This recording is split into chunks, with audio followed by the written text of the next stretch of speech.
I believe Finest Hour is my most underrated film of 2016. Looks like I gotta edit Yeah. the first 3.5 minutes of this I video. believe Finest Hour was my most underrated film of that year. Here's a very old film, Alfred Hitchcock film. Champagne. I never even heard of this movie. I'm gonna go with the 75. Let's say, I'll say 72. Romy?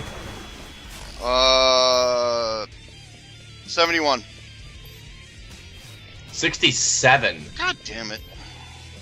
What's next? Pearl Harbor. Oh fuck. Okay, 24.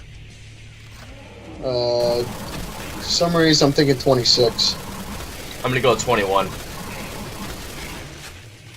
25. Oh, I was off by one again. But I get the point. No, I said 24. Oh shit, my bad. You boob. The Gambler, the Mark Wahlberg one. 48. 45.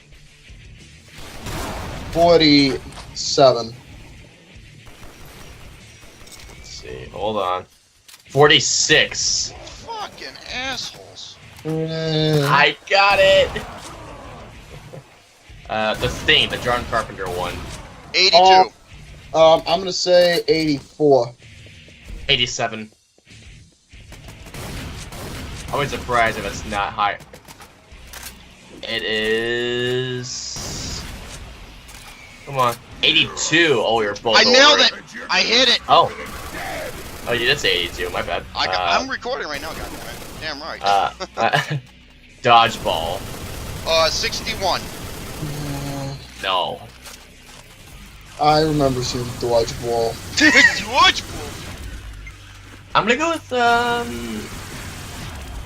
I know it got really good reviews. It actually got decent reviews, and I thought the movie was gonna be fucking awful, but in fact, it kind of made me laugh. I think didn't Ben Stiller direct that movie? No, it was actually the director of Central Intelligence did it.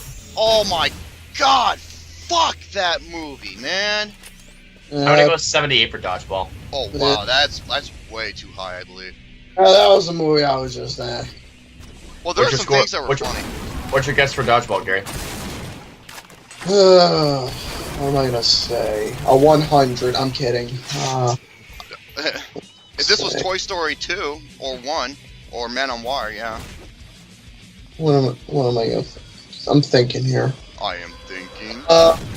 66. I don't know. Roman, what was your guess again? 61. Gary, you got it. 70%. Wow. Good, I won for once. I'm happy. Alien 3. Oh, God. shit. I think this was like in the 40s. David Finch. Hey Gary. David Fincher. Even David Fincher hated this movie. 48.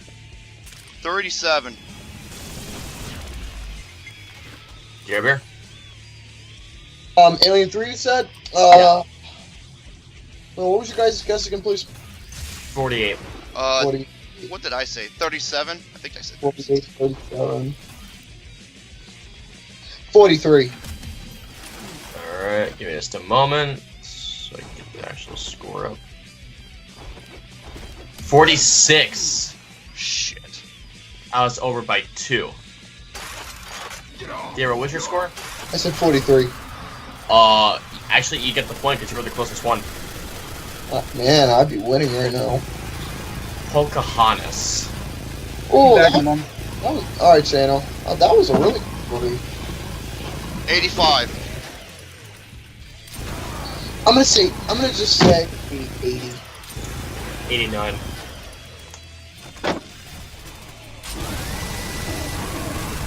Wow. 57%. 57? Oh my god. I don't mean to change the subject, but I'm looking at this meme right now, and it shows us emojis of those cartoon emojis. And it shows a list of movies that makes girls cry, but when it showed a picture of the Avengers Infinity War, that shows us grown men crying. Damn Skippy. the girls is like whatever, and the other one was like the other one was like what was it? Titanic. Was it Titanic? Hey, I cried at that movie. You all be quiet. Fault in Our Stars. All right, next one goes Spider-Man 1. Yeah, 92. 89. I'm with Gary, 89. No, it's higher. I know it is. Go on. Shit, I went too far back. You butthole. That's okay. 89. Oh, motherfuckers! Beautiful. Gary, you and I got spot on. Oh, by the way, gentlemen, the other film that shows the girls crying at is a movie I just fucking hate so much. What is it? Literally, almost anyone I see, if I ask them what's one of your favorite movies, it just makes you sigh my head. And you know what that is? What? A coming-of-age story that I fucking hate. What is it? The Notebook. I'm sorry, I don't get the overall praise. I will say this. I think it's the best Nicholas Sparks film, but it's not a good movie. And the guy who directed that movie, he directed 2 movies that it's 2 of the worst fucking movies I've ever seen in my life. I fucking hate The Notebook, dude. I really do. I forgot the name the director was. He also did John Q. I despise that movie. He had The Other Woman. And he did The Other Woman, arguably the most sexist movie in history. And Nick Cassavetes. Oh, fuck him, dude. He is so garbage. I will never understand the praise of The Notebook. I don't get it either. And The Notebook only has like Alpha Dog. Alpha Dogs actually wasn't too bad. That movie only has like a 40-some% rating too. So. See, that's the thing though, dude. I just don't get the praise of that movie. I mean, the audiences, you knew their time was coming. It's just the problem is, all it was doing was just reflecting back on their life that served really no purpose whatsoever within romance or anything. It was just something that you'd see every day. It was nothing special to me, nor interesting that came off to me as something to be like, oh, an instant classic. It was just obvious stuff that you knew what was willing to happen. I'll never understand the praise of The Notebook at all. I don't get it either. You know, I actually never got the chance to go see Alpha Dog in theaters. I never got the chance to see it. Is that with Justin Timberlake? Mm-hmm. The movie, like I said, you gentlemen already know the coming-of-age story that I fucking hate with a burning flame. Well, to me, yeah, Lady Bird. I fucking, me, Gary, we both hate that. That's not my worst film. That's not my worst film of the decade. No, I'm not. You're talking about worst coming of age films recently. I'm like, yeah, one of them for me is Lady Bird. I hate it more than Boyhood. Well, I don't hate Boyhood. I just don't think it. I think it's severely over fucking rated up the ass. But Lady Bird, I thought it was just beyond garbage. Lady Bird's not my number one. It's not even close to be my number one. Boyhood's my number one. The most overrated film of the decade? A Ghost Story. For me, Blade Runner 2049. Okay. I'm sorry, dude. I hate it so much. I hate it so much that I owe Arrival an apology. Another most overrated film, Guardians of the Galaxy Volume 2. That, I want to say overrated. No, I do think it is. Yeah, I can see. Actually, I can see that. And American Hustle. That is okay. I think it's a good movie, but I think it's severely over fucking rated. Oh my god! I remember the first time I saw it, I thought it was great. Then I saw it again. I'm just like, God, gentlemen, no, I'm on the opposite end, sadly. With American Hustle and finding it. Hey, that's all right. Oh, you're all right, man. I do not find American Hustle to be overrated. I thought it'd be a really, really unique film. Oh.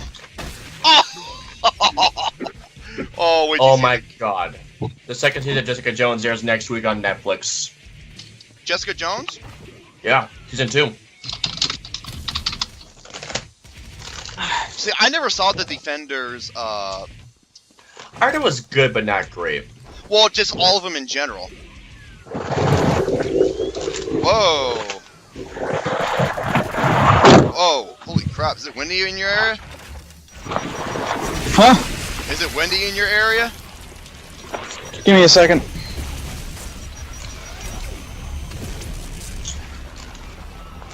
I'm surprised The Wolf of Wall Street ended up with a 78% of Rotten Tomatoes. No, that doesn't surprise me because I actually know some people that can't stand that movie, and I will never understand it. Which Fuckers explain it with me. that actually upsets me quite badly. Well, then again, cocksuckers like Lights Camera Jackass, he gave it a D+. I don't give a fuck about him anymore. Let him do whatever the fuck he wants. I really don't care.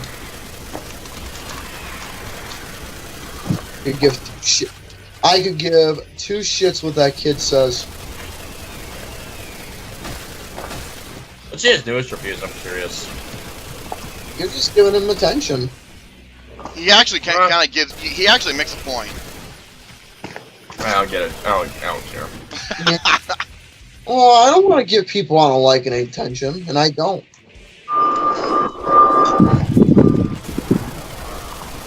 Let's see, he gave. Oh my God. What did he give Game Night?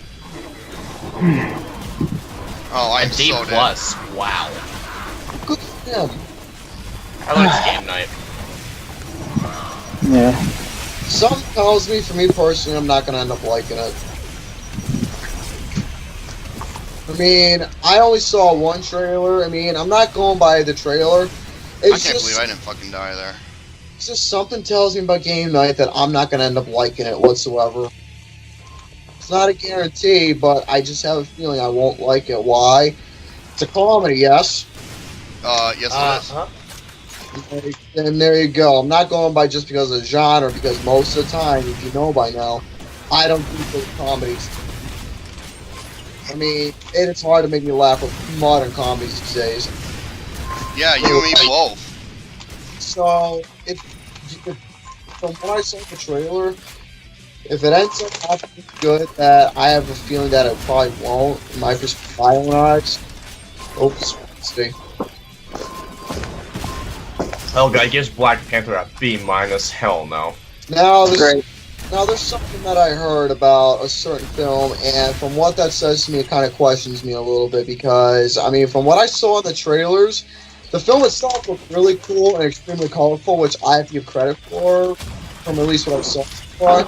But after hearing more details, something tells me that I'm probably not going to end up, getting a satisfaction with it either, because if there's going to be a movie that's not going to, present show and tell or any explanation of certain scenes, then Is it Annihilation?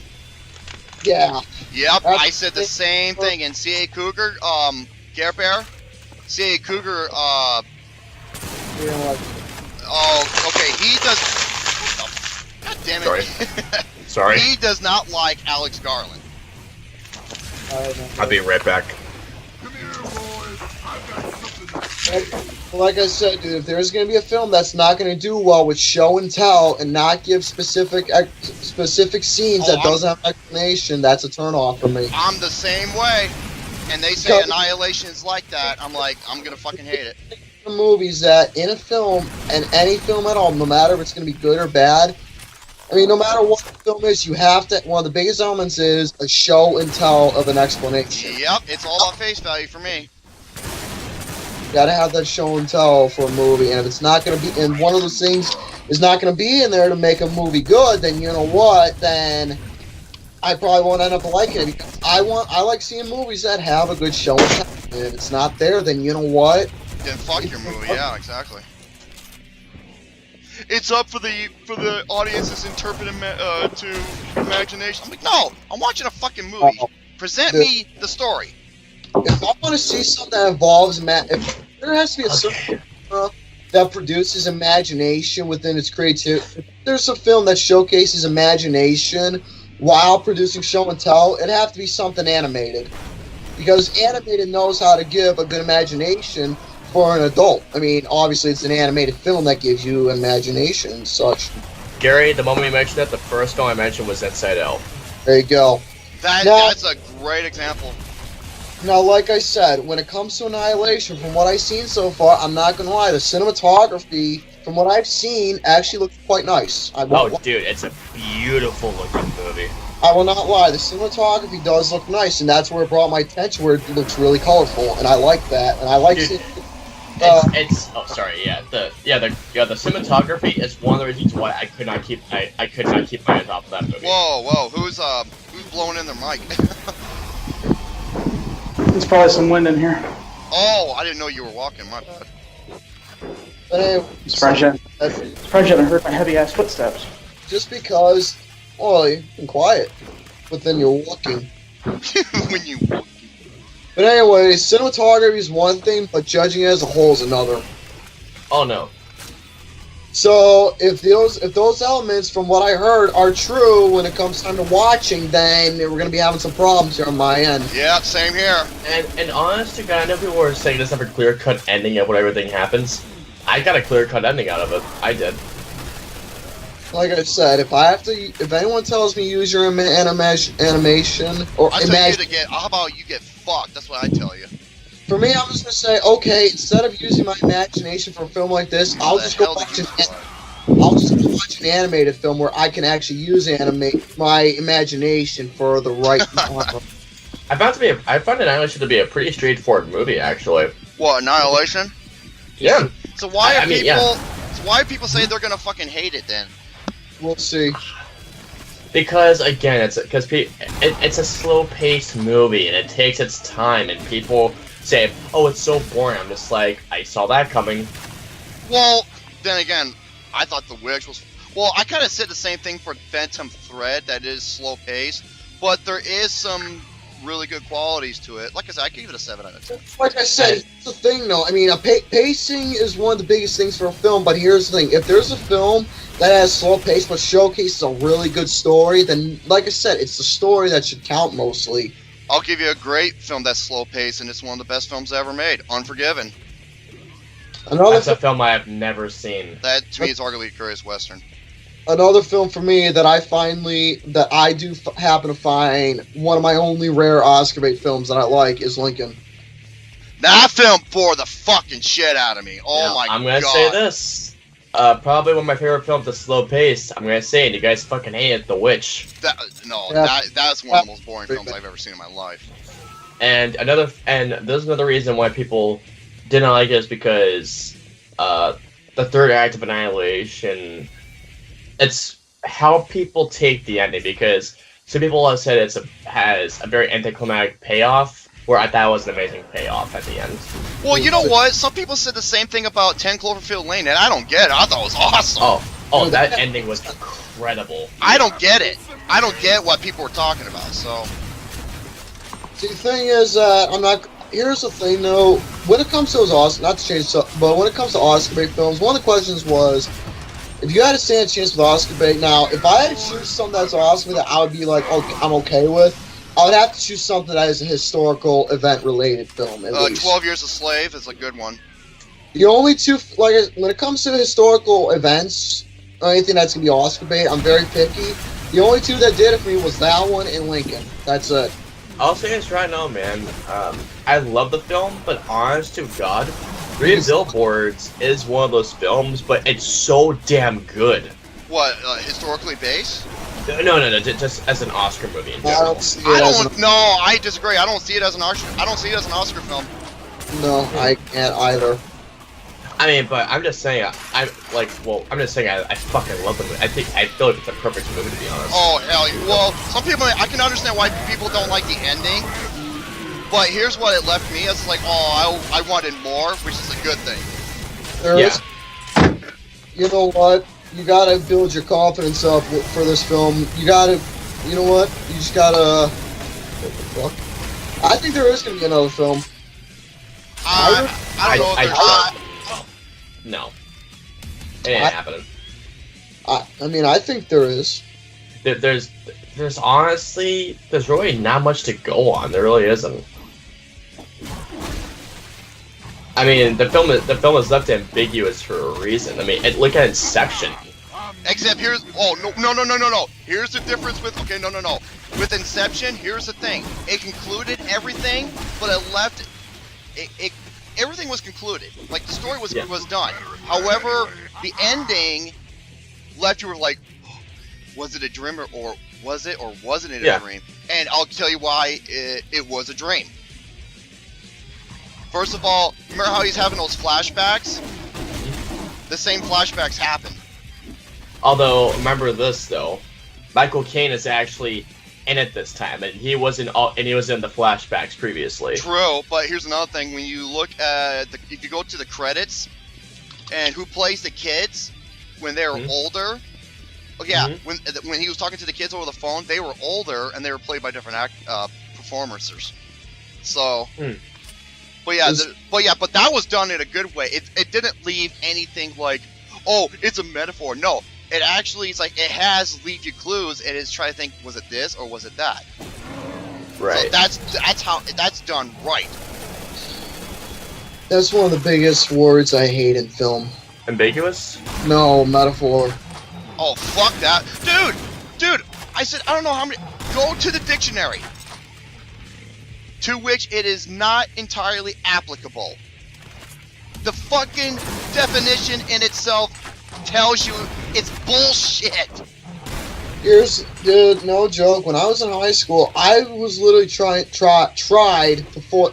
almost forced to use that word for any assignment.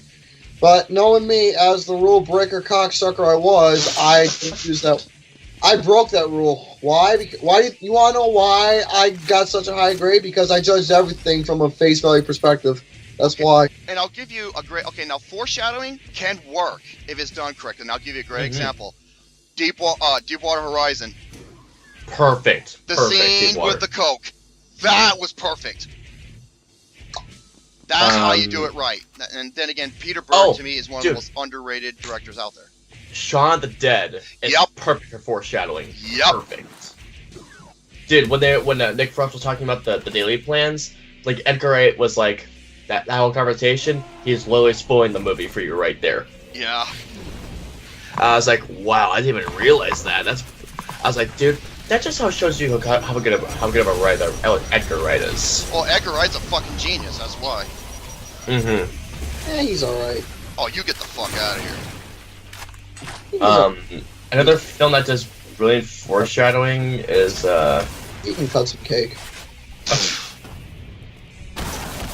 I can't even think of the one that does good foreshadowing. Yeah, Shaun of the Dead and Deepwater Horizon. Deepwater Horizon's probably the best one.